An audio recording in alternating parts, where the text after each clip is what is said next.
So no, again, there's some nice research looking at this, suggesting that short land-based warm-ups seem to be the best value. And just in terms of simple range of movement, thorax, through range movements, I like to work a lot just kind of with diagonal patterns and wake that system up a little bit, but always integrating the shoulder with the body. But literally less than 10 minutes. As soon as you start getting too lengthy, then it would seem it could have a potentially negative effect.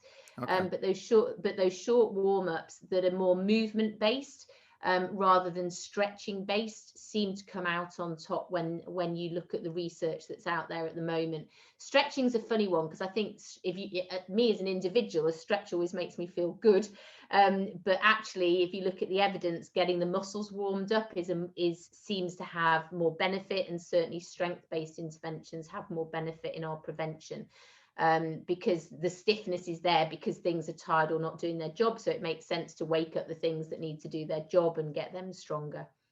Yeah, you often see people, with bands, sort of leaning forwards by the side of the pool and sort of pulling them down or sort of doing like reaches. Is this kind of thing a helpful way to do this less than 10-minute warm up? Yeah, I think again, I'm kind of less keen on really isolated things in the warm up, because really you're just kind of waking up that foundation, aren't you? Just getting your Hmm. neural system switched on, ready for action. So you can use bands, absolutely, and they're great because they give some sensory input. And again, as terms of prevention, they're easy to progress.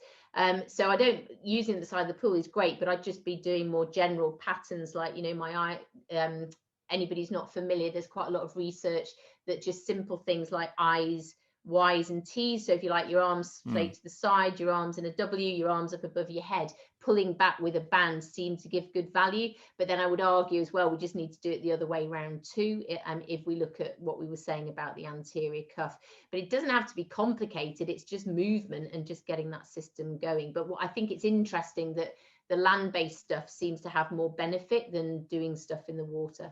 Right, that's interesting. I guess we don't really know why though. It's just We don't. And to be fair, and that's such a great point. And I think, the bottom line is do a warm up. And, right. a lot of people I'm sure would be swearing, physio wise, would be swearing at me right now going, Joe, that's ridiculous. Just do some slow lengths and that's a great warm up.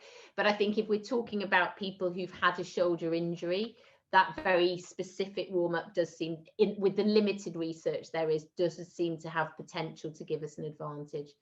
No, that's helpful for me because, yeah, usually my advice to people is do the thing you're going to be doing, but do it like lighter, for, Yeah. 5-10 minutes. That's a good way to warm up usually. But what you're saying there is, no, it might be a little, especially if you've had a shoulder problem in the past, to do, take your bands to the pool or do it, in the changing room, just wrap it around something, pull it out to the side, pull it up above your head, pull it diagonally, turn around, push it the other way.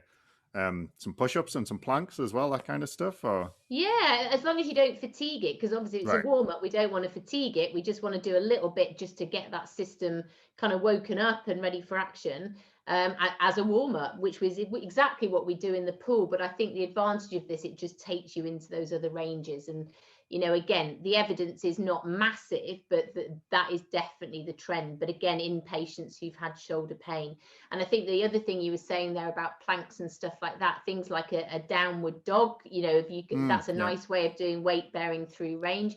And there's definitely some evidence suggesting a link between I don't want to say core, but they did a test where they looked at side plank, and swimmers' scores on side plank, and it correlated in terms of their body roll and shoulder risk and all those kind of things.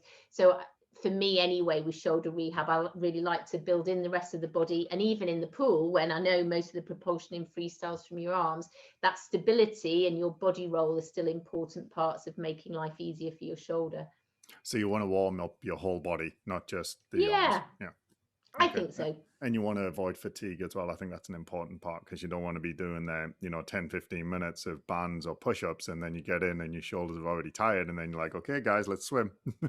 Yeah, absolutely. Well, it's interesting as well, because one of the things that some of the teams that I work with, we hear a lot in the evidence about this restriction in internal. So if you take your arm up to the side in 90 degrees with your elbow bent and drop your arm down, that measurement, if it gets stiffer, gets a lot of interest in sport, in the shoulder, and that if it gets stiffer, it's an indication of fatigue in those muscles at the back, and it can be potentially an injury risk. But to me, again, it's just showing patients that actually, if you do that warm up, this isn't stiff anymore. That's great, because you're addressing that fatigue element, and again, they can use that as a recovery as well.